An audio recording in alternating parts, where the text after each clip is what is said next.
शिवरायांच्या कर्तृत्वाचं मूल्यमापन सुरू करण्यापूर्वी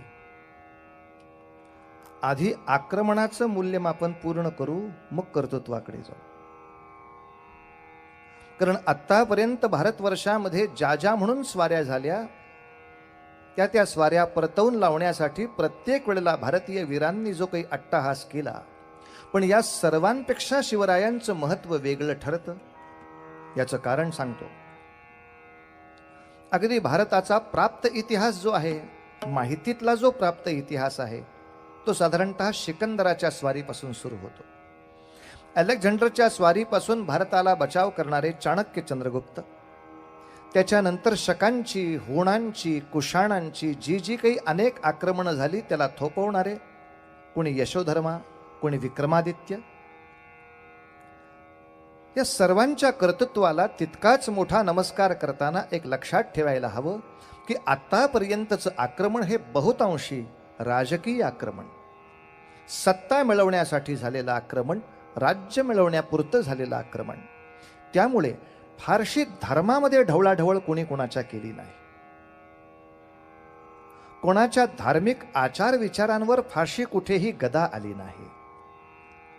पण साधारणतः इसवी सनाच्या 711 नंतर भारतामध्ये आलेल्या आक्रमणाचा मूळ उद्देश नुसतं राज्य वाढवणं नव्हे, तर आपल्या ध्वजाखाली सर्व विश्वाला आणणं हे एक धार्मिक कर्तव्य लक्षामध्ये घेऊन आपल्यावरती स्वारी झाली. अर्थात तेच ध्येय घेऊन यवनांची प्रत्येकच राष्ट्रावर स्वारी झाली. कोणत्याही देशावरती आक्रमण करताना फक्त सत्ता हा महत्त्वाचा विषय नव्हता. ती भूमी आपल्या धर्माच्या अधिपत्याखाली राहण्यासाठी वाटेल त्या अत्याचाराचे कळस करणं असल्या महाक्रूर गोष्टींनी 711 पासूनचा भारतवर्षाचा इतिहास भयानक दिसतो आहे.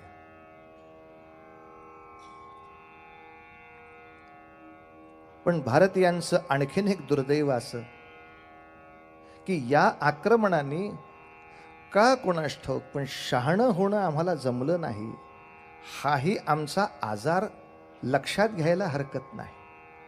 याचं साधं सोपं सरळ उत्तर सांगतो म्हणजे आपल्या लक्षात येईल. अलेक्झांडरची स्वारी झाली, पण त्यांनी भारतीयांना काही फारसं ग्रीक करण्याच्या भानगडीत तो पडला नाही. कुशाण आले, पण भारतीयांना काही तो कुशाण करण्याच्या मागे पडला नाही. किंबहुना त्याच्यावरच बौद्धांचा किंवा जैनांचा प्रभाव असा जबरदस्त पडला की त्यांनी त्यांच्यापैकी कुठला तरी नंतर पंथ घ्यावा.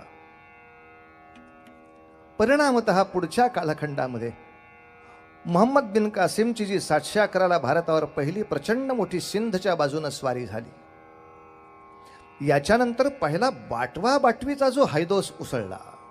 किंबहुना आपल्या सातत्याने लक्षात येतं की तत्कालीन राजे शौर्यामध्ये नाही कमी पडले, वीरत्वामध्ये नाही कमी पडले. भारताला पहिली किळस आली ती क्रौर्याची. कारण हे युद्ध सैनिकांपुरतं राहत नव्हतं. नागरिकांची सरसकट कत्ले आम करत सुटावं. समाजामध्ये समोर दिसतील नसतील तेवढ्या मुलखातली जनावरं बेचिराख करावी, शेती बेचिराख करावी, मालमत्ता बेचिराख कराव्या, देवळं वाटेल तशी पडावी, त्यातल्या मूर्तींचं अत्यंत पावित्र्य भंजन करावं. या सगळ्या क्रूरतेला माणसं विटली. नको बाबा ताप. पण अशा रीतीनं आपली संख्या थडाथड परधर्मामध्ये जाते म्हटल्यावर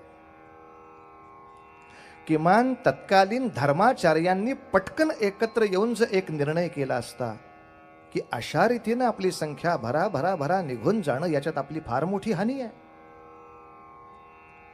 तर ताबडतोब आपण एक विधी संकल्प असा केला पाहिजे की ज्या योगे एक यावनी आक्रमण सिंधवरती आलं,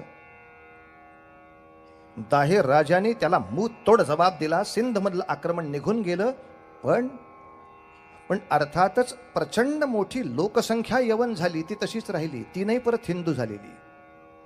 आता पुन्हा यवनांचं आक्रमण होईल तेव्हा ही लोकसंख्या त्यांना मदत करायला उभी राहणार. याच्या ऐवजी आता दाहिर जिंकलाच आहे आणि आत्ता परधर्मामध्ये गेलेले हे ताजे लोक आहेत. या क्षणाला जर दाहिर राजाने पटकन जाहीर केलं की ज्यांना ज्यांना भीतीमुळे धर्म सोडावा लागला आणि ज्यांना ज्यांना आपणहून पुन्हा धर्मात यायची इच्छा आहे त्यांच्यासाठी ताबडतोब आपल्याला सोय आहे, अमुक कुंड आहेत, या ठिकाणी भरा भरा भरा आंघोळी करा, या ठिकाणी उभे राहा, कपाळी भस्म लावा, पटापटा आपली पुन्हा हिंदू नावं घेऊन घरी चला.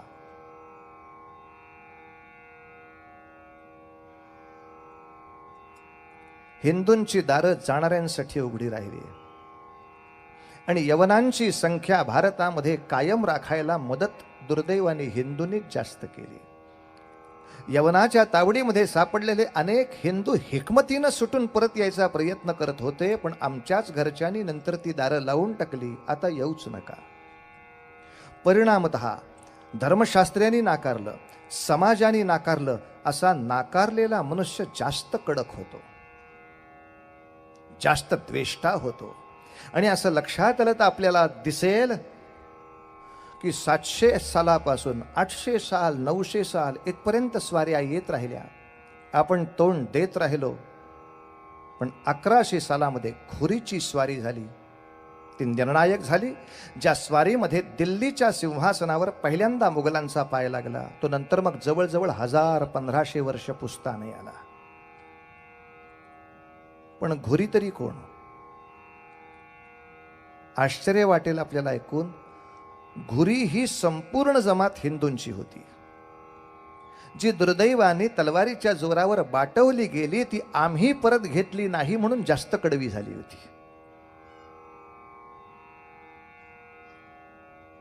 जसं शिंप्यांच्या भाषेत एखाद्या कपड्याला रंग टिकेलच असं नसतं, पण त्या कपड्याचा रंग दुसऱ्या कपड्याला लागला की तो जात नाही, त्याची गॅरंटी देता येते, आता हा रंग जाणार नाही का, ह्याचा ह्याला लागला. तसं काहीतरी विचित्र होऊन बसायचं आपल्या आयुष्यामध्ये. मी परकीय आक्रमणाच्या बरोबर मूल्यमापनासाठी आपल्याही दोषांची एकदा पुनरुच्चार करतोय. याचं कारण, उद्या पुन्हा एकदा बलसागर भारत घडवायचा असेल तर आम्हाला कोणकोणते पथ्य पाळली पाहिजेत, कोणकोणते आजार टाळले पाहिजेत, कोणकोणती अपथ्य चुकवली पाहिजेत, हेही दिसायला हवं. पहिलं सगळ्यात मोठं तुमच्या आमच्या मनामधलं आळसाचं प्रमाण म्हणजे संकटाचा अभ्यासच पुरेसा नाही. परिणामतः त्या संकटाच्यावर काय योजना करावी हे डोक्यात नाही. आता दुसरा रोग आम्हाला असलेला सांगतो, तो म्हणजे एक राष्ट्रीयत्वाचा सातत्याने अभाव. जो रोग दुर्दैवाने आजतागातही काही प्रमाणात शिल्लक आहे हिंदुस्थानात, अजूनही तो शिल्लक आहे. कधी याचं उच्चाटन तुम्ही आम्ही पुण्याईनं करतो याची भगवंत वाट पाहतोय. तो म्हणजे एक राष्ट्रीयत्वाचा अभाव. सिंधवरती आक्रमण झालं की उत्तर प्रदेश त्याच्या मदतीला जायलाच तयार नाही. सिंध बघून घेईल. राजस्थानवर आक्रमण झालं, गुजरात म्हणतो मी कशाला जाऊ. पंजाबवरती आक्रमण झालं, बंगाल म्हणतो मी कशाला जाऊ. इतकंच नव्हे तर मध्यंतरीच्या काळामध्ये गझनीनं जेव्हा सोमनाथाचा आमच्या 12 ज्योतिर्लिंगांपैकी एक महत्वाचं असलेलं शिवमंदिर फोडलं, त्याच्यातून लक्षावधी रुपयांची लूट त्यांनी नेली. हे मंदिर वाचवण्यासाठी तत्कालीन गुजरातमधल्या राजांनी एक असा विनंतीवजा अर्ज काढला होता की आसपासचे आपण सगळे राजपूत राजे, आपण हिंदू राजे पटकन एकत्र होऊया आणि या सोमनाथाचं सगळं काय असेल ते पावित्र्य वाचवूया. बाकीचे राजे म्हटले हा प्रश्न गुजरातचा आहे.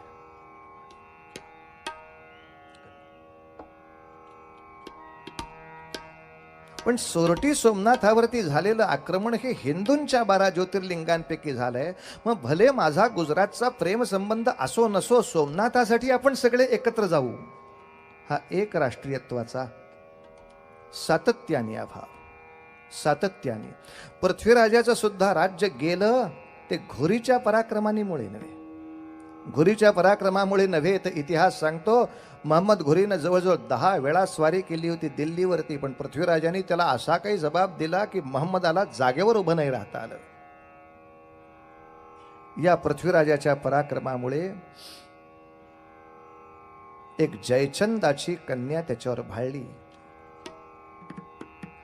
तिनं आपल्या वडिलांच्या विरोधामध्ये जाऊन पृथ्वीराजाशी जाऊन विवाह केला आणि सासरा इतका बिथरला की आता माझा अपमान भरून काढण्यासाठी सगळ्या देशाला वेठीला लावीन. नाही या पृथ्वीराजाचं तळपटण वाटोळं केलं तर माझं नाव सुद्धा जयचंद राठोड नाही. पण दुर्दैवाने ह्या कोणाच माणसाला धर्मशिक्षण नव्हतं का काय देव जाणे, की या आपल्या मूर्खपणासाठी तुला पृथ्वीराजाला शासन करताना देशाची काय अवस्था होईल विचार करायची नाही करे गरज. देशाचं काय होईल विचार करायची नाही करे तुला गरज. नाही केला विचार, नाही केला. मुळात जयचंदानी घुरीच्या लोकांना गुप्त वाटा दाखवल्या. त्याच्या जोरावर घुरी आतमध्ये शिरला, पृथ्वीराजाला पकडला, तेव्हा कैद केला. आणि पृथ्वीराजाला घुरी विचारतो, आज मी तुझ्याशी कसा वागू.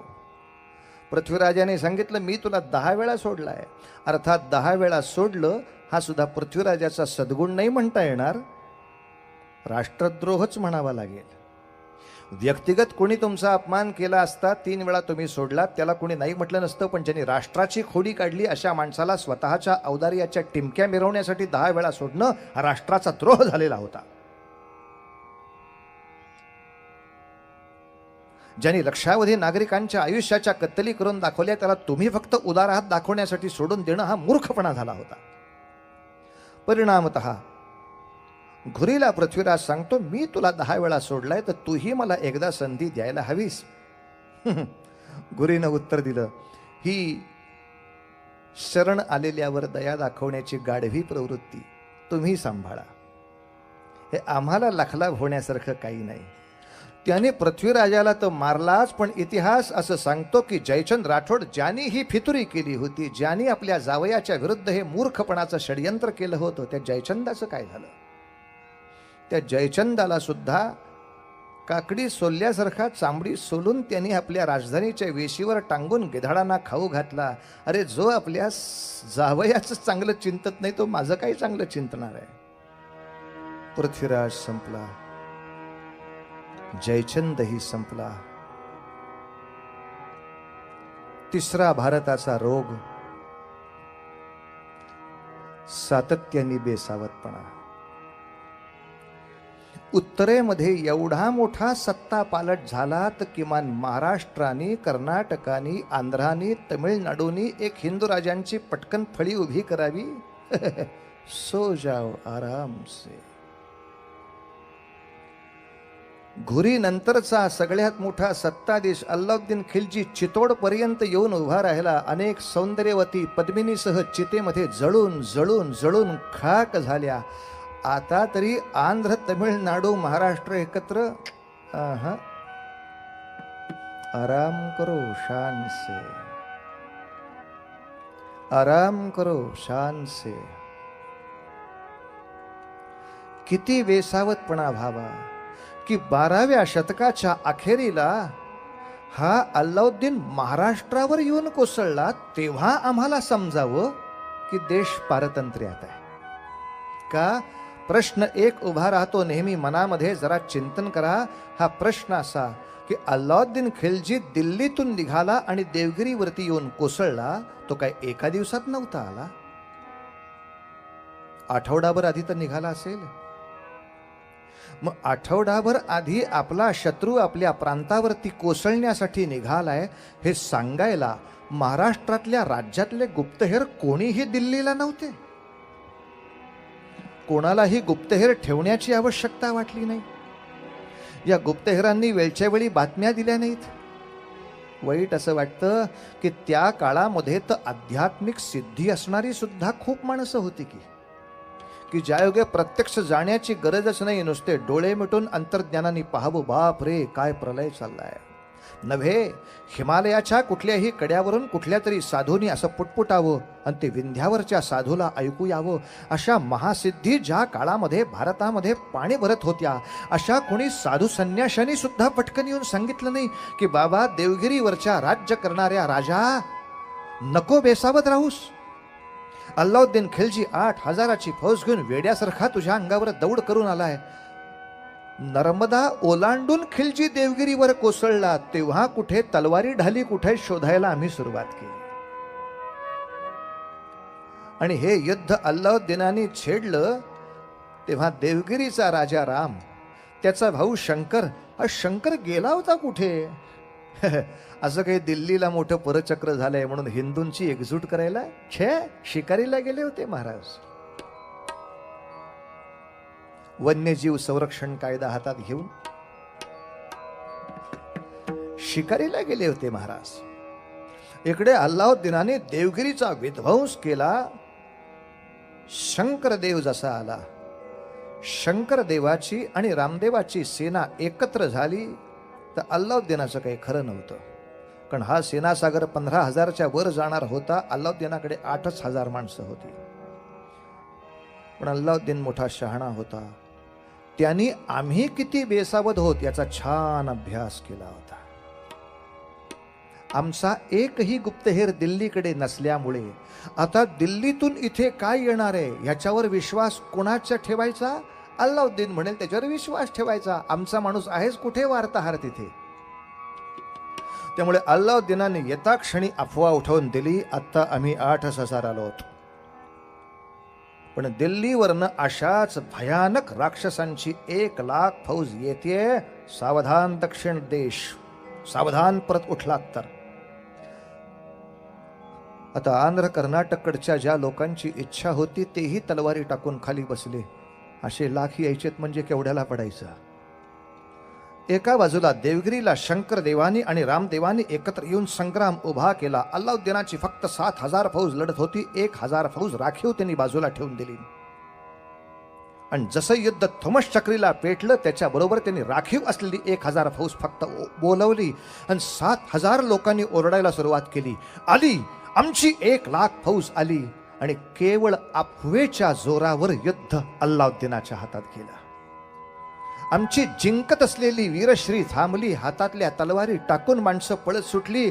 अरे यांना धीर द्यायला सुद्धा कोणी नाही की रे, की ही अफवा आहे. नाही कोणी लाख माणसं दिल्लीतनं आलेली. ह्याच्याकडे आहेत कुठे लाख माणसं आणायला? पण अल्लाउद्दीनावर विश्वास ठेवू नका. त्याच्याकडे काही नाही हे सांगायला कोणी संत महात्मा तेव्हा उभा नाही. वार्ता पोचवायला गुप्तहेर नाही.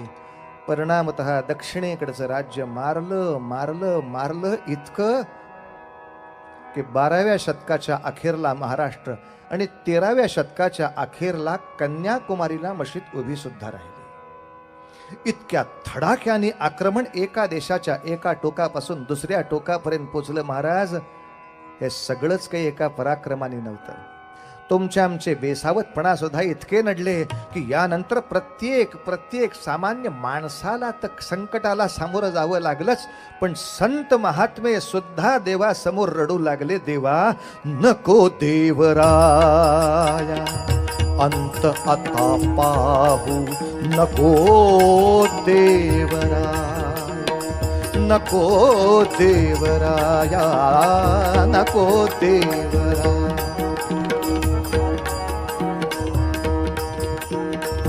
अंत आता पाहू, प्राण हा सर्वथा जाऊ पाहे, नको देवराया.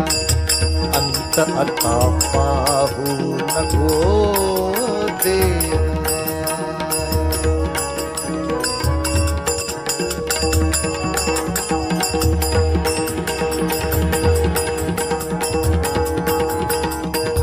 प्राण हा सर्वथा जाऊ पाहे, नको देवराया.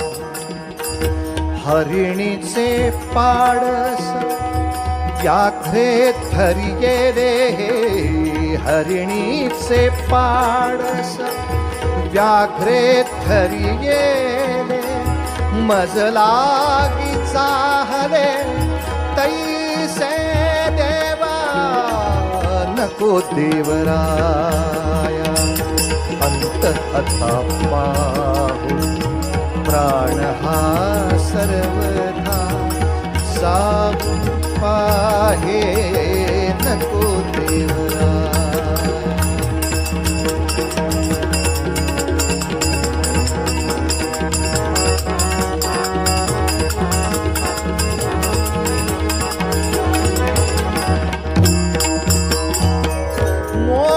मोकलोनियास चाहले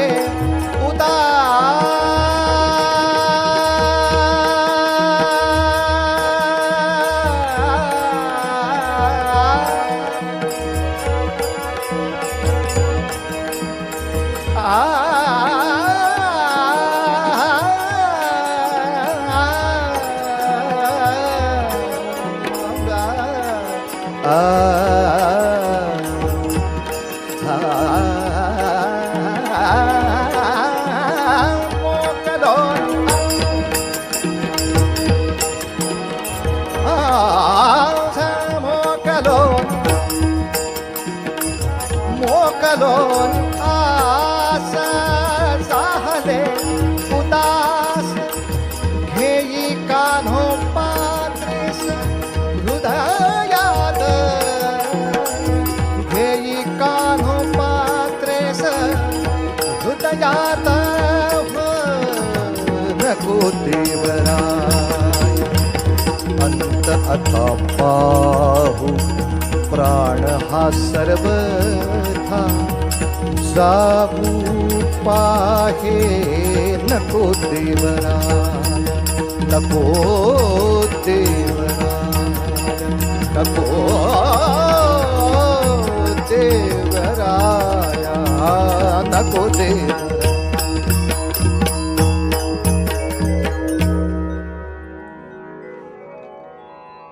कुठपर्यंत अन्याय सहन करावा. नामदेव महाराजांसारख्या संतांनी तीर्थावळी काढून दिल्लीपर्यंत जावं. दिल्लीच्या बादशहाने नामदेवांना दरबारामध्ये बोलवावं आणि त्यांच्या डोळ्या देखत गाय कापून टाकावी. दम द्यावा वारकऱ्यांना.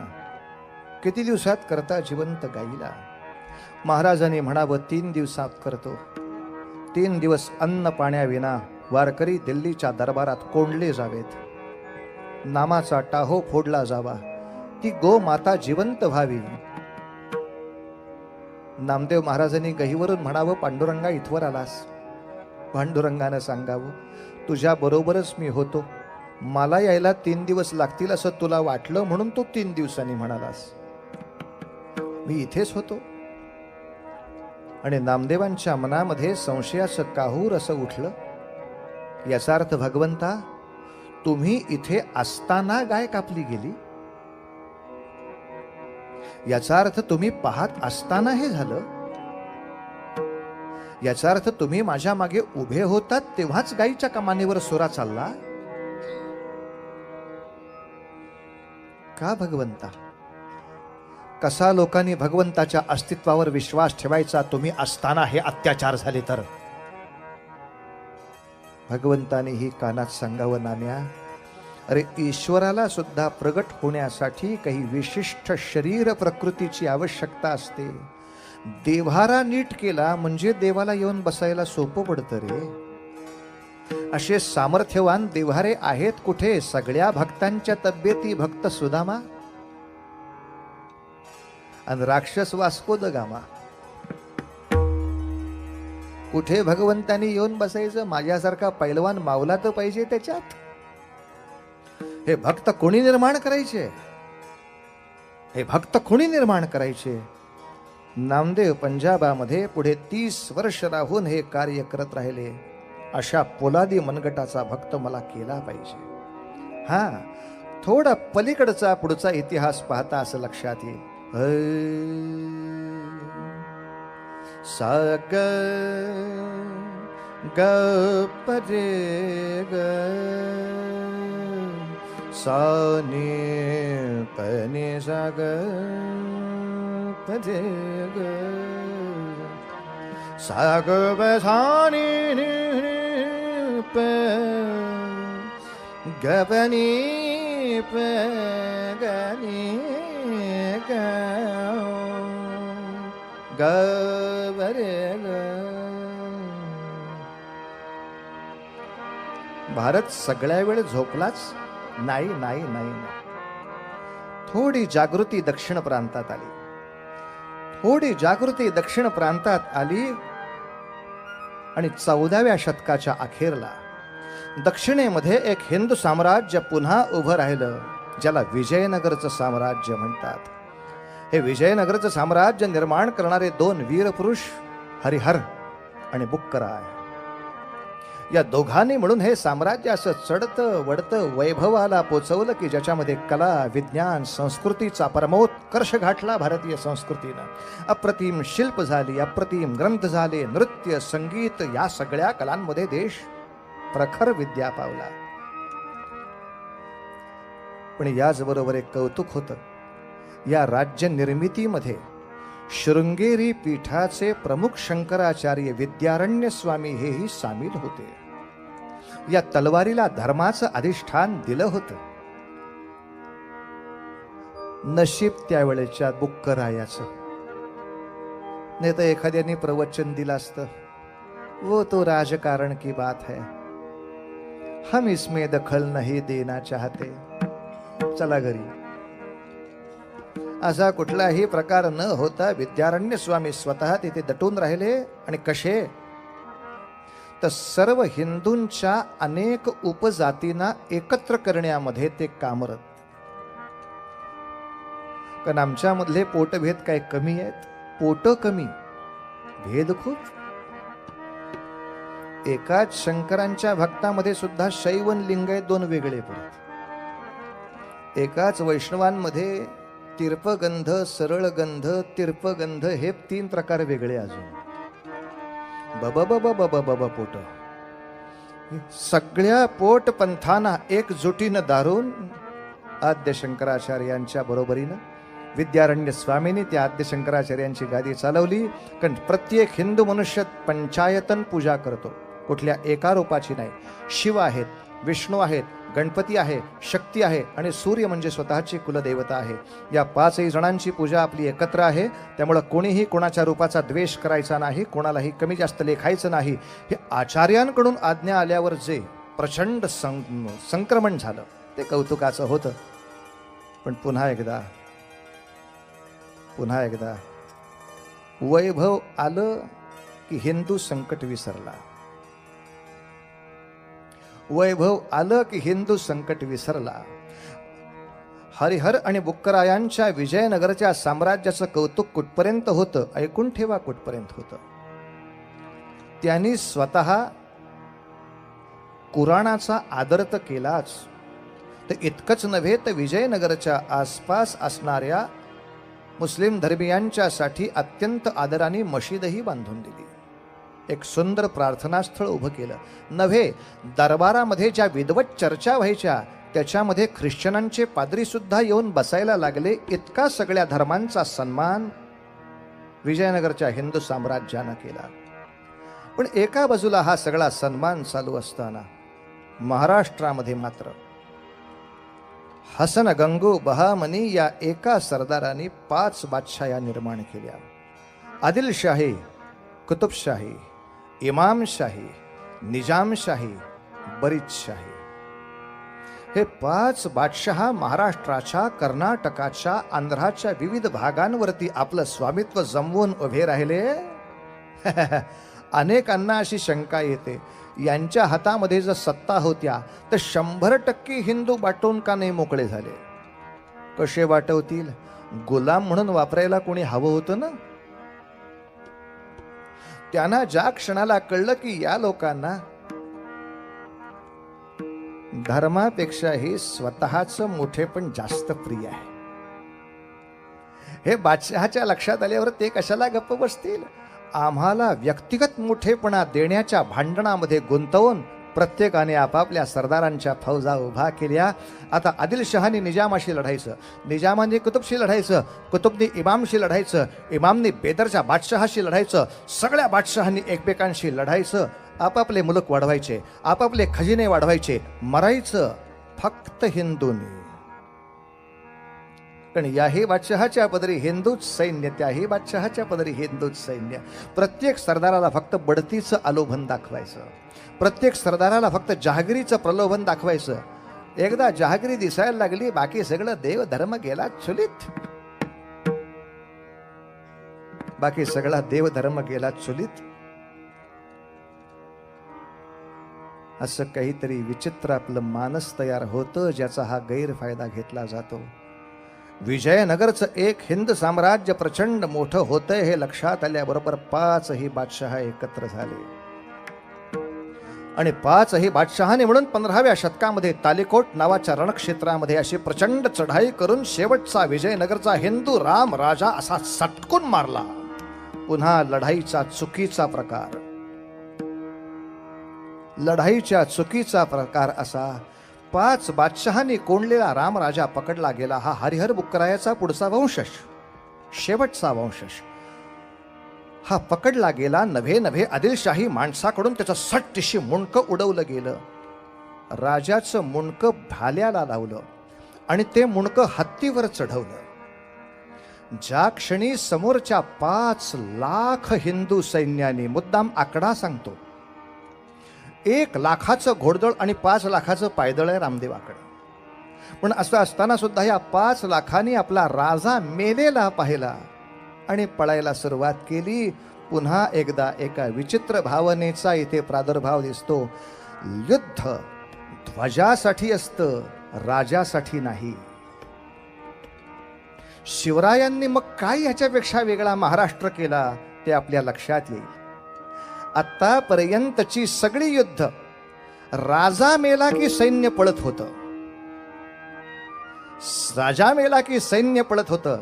शिवाजी राजांनी ती आमची मानसिकता अशी बदलून दाखवली की आता राजासाठी युद्धच नाहीये. पुढच्या कालखंडामध्ये काळपटावरनं शिवाजी राजेही गेले, संभाजी राजेही गेले. सिंहासनच नव्हतं, राजा नव्हता, राजगादी नव्हती, राजधानी नव्हती, तरी सुद्धा आकाशाचं छत आणि आपल्या वृक्षांची राजधानी करून पुढच्या 27 वर्ष मराठशाहीनं औरंगजेबाशी जो लढा दिला, तो लढा दिल्यावर लक्षात येतं शिवाजी राजाने नुसतं राज्य नाही निर्माण केलं, आपल्या मनामध्ये राष्ट्र कसं निर्माण करायची ही एक भावना त्याच्यामध्ये त्यांनी उभी केली. राष्ट्र हे राजासाठी नाही, राष्ट्र हे व्यक्तीसाठी नाही, राष्ट्र हे तत्वासाठी असतं. अनेक माणसं येतील जातील, त्याच्यासाठी नाही थांबून राहायचं, त्यासाठी युद्ध नाही थांबवायचं. शिवाजी राजांची ताकद त्या क्षणाला दिसते. अर्थात विजयनगरचं साम्राज्य उद्ध्वस्त 5 बादशहांनी मिळून केलं असं मी म्हटलं. पण या 5 बादशहांमध्ये 80% फौजेचा भरणा हिंदूंचाच होता. आपल्या व्यक्तिगत स्वार्थापोटी एक विजयनगरचं हिंदू साम्राज्य सुद्धा नष्ट करायला अनेक हिंदू सरदार एकत्र यावेत फक्त बादशहाच्या कृपेला.